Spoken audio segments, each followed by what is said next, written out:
Oh man, do I have a lot of explaining to do. Okay, I know I haven't posted a video or made a video in a very long time.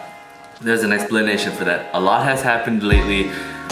One, I got a new car. That's a whole nother video I gotta make. And also, I've been really busy working for clients. Maybe, yeah, I'm gonna do that. Whenever there's not enough content for me, or there's not opportunities for me to shoot my own content, maybe I'll just upload the client work that I've been doing if it's car related, just to fill that gap. Anyways, the car is in pieces right now. That's because car season's coming up, and I've been waiting for the weather to get good just so I'm able to film, but you know, I can't wait anymore. That's also why I haven't even done the reveal on the new car. I gotta get this new part installed and get the diff welded. But today, it's just gonna be all about the rotors. Okay, so I skipped all the boring part of jacking the car up and taking off the wheels and blah, blah, blah, blah, blah. The car is now ready for me to work on the rotors. I'm gonna show you guys how to do this on the non-sport packages. Okay, so essentially what's gonna happen is I'm gonna go from this to that. So changing out your rotors is actually a lot easier than it looks or seems or whatever you might think it is. It's actually really easy. So your main goal, get out your rotor, is just to get these calipers off, and the rotor comes right out. I'm actually starting with the rear because the rear is more of a pain in the ass to me than the front is. For the calipers, there's for the non-sport packages, and this is the typical brake system. These calipers only have 2 bolts that hold in the clips that holds in your brake pads. You undo these, and then there's two more bolts on the knuckle that holds the entire caliper to this setup. And you undo those 4 bolts, and this should come right off and expose your rotors. Okay, so a better view of what I'm talking about is there's gonna be this bolt, and then there's a bolt that looks just like it on the bottom, and then there's gonna be this bolt that holds this caliper to the knuckle. Alright, first things first, taking off the calipers. This is a 14mm. So the only real pain in the ass part about this rear is, and the main reason why I'm doing it first, is because the lower bolt on the caliper kind of hits with this this rod, and you can't just take the caliper off and then work on the 2 bolts on the knuckle.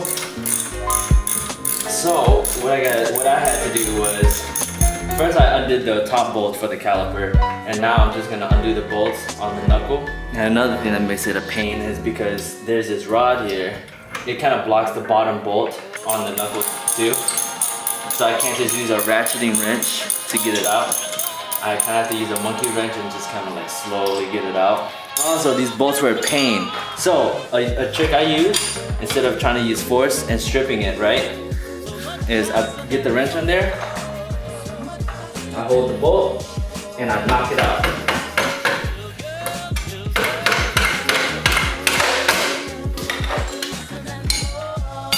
Like that. Okay, after you do those 4 bolts, you see how I kind of just put the caliper on something so that you don't like strain the brake line. Just find somewhere safe to put it. I kind of do it differently in the front because there's not really a place for me to safely put it. That should come out, exposing this rotor. Most people changing out their rotors, these things are gonna be rusted, so it's not gonna come off easily. So if it doesn't come off easily, yeah, because at this point you should just be able to pull off your rotor.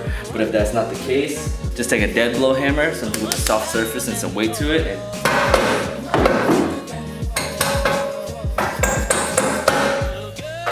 come right out.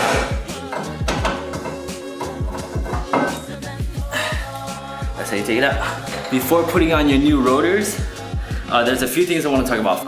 A question that might come up a lot is, which direction do you put slotted rotors on? And to answer the question of that, if your vanes, which are these lines and like the direction of your vents, if your vanes are oriented towards a certain direction, you want to have that flow with the direction of the brakes, or like the direction of forwardness, yeah? So let's say these vanes were oriented this way, kind of like the way the slots are oriented, yeah? You'd want the forward motion to be like this. That way the heat can escape out this way. But if it was oriented the opposite direction, yeah, if the vanes were oriented this way, you'd want it to rotate this way, which is the case for most Brembos. But mine's are neutral, and it doesn't really matter which way it goes because these slots don't determine the direction of orientation when you put it on. It's the vanes, but my vanes are neutral. For me, I'm gonna have it set this way to rotate this way just because like my slots probably look cooler that way. And I don't know, to me it kind of makes sense because my slots kind of come out here. So I'd want it to escape this way instead of like it biting on the calipers and then coming down and getting trapped down here. And also another thing, this one I kind of learned from Chris Fix. Before you install your rotors, you want to take some brake cleaner and clean off the surface just because the way these are packaged, they have some oil and grease on them and you want to get them clean before you put them on.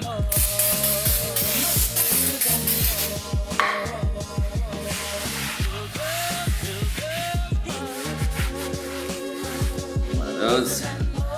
And same gig for the back. All right, clean rotors, on they go. All right, before you place the rotor back onto your hub, what I like to do at least is, especially because my car is rusted, clean it off with some WD-40. And you usually take a wired brush, but I only have a wired cotton ball or a wired ball. And just clean it off, just so you have a cleaner, flat, rust-free surface for the rotor to attach to. Yeah, and then after wiping that down, blast it one more time with WD-40. Yeah, and then you put everything back together. Just put a bolt on, one of the lug nuts on, just to keep it in place and like have it aligned so that when you reattach the calipers and everything, it's easier to work and it doesn't kind of flop around. Okay, so from this point you just kind of like move backwards, yeah? Just make sure that when you reinstall these pins, lubricate them with brake lube or silicone if that's what you prefer. I'm using brake lubricant, I'm using this. And remember, because there's that rod there, we want to go ahead and put that first rod in.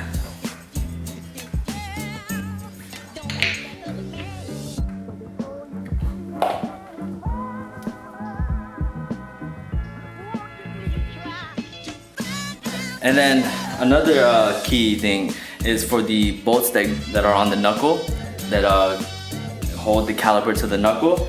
You want to make sure you put some blue medium strength thread locker on it, just so the vibrations don't knock it loose. Yeah?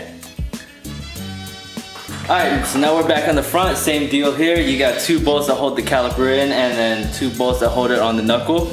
Undo that, except the difference between the front and the rear, you have a lot more working space. Here, I don't really have a safe place to put the caliper so that it doesn't hang and put tension on the brake line. So I'm gonna use a bucket to put this thing on.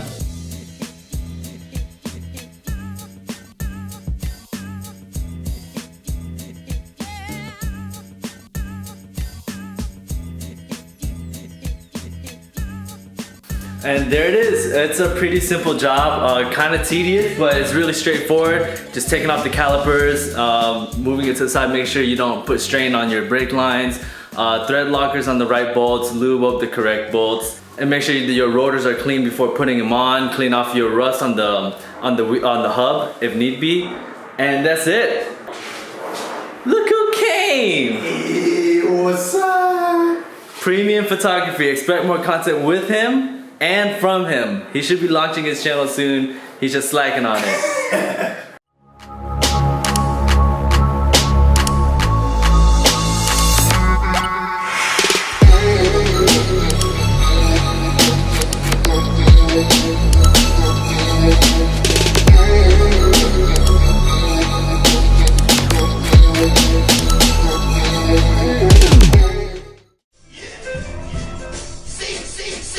Yes.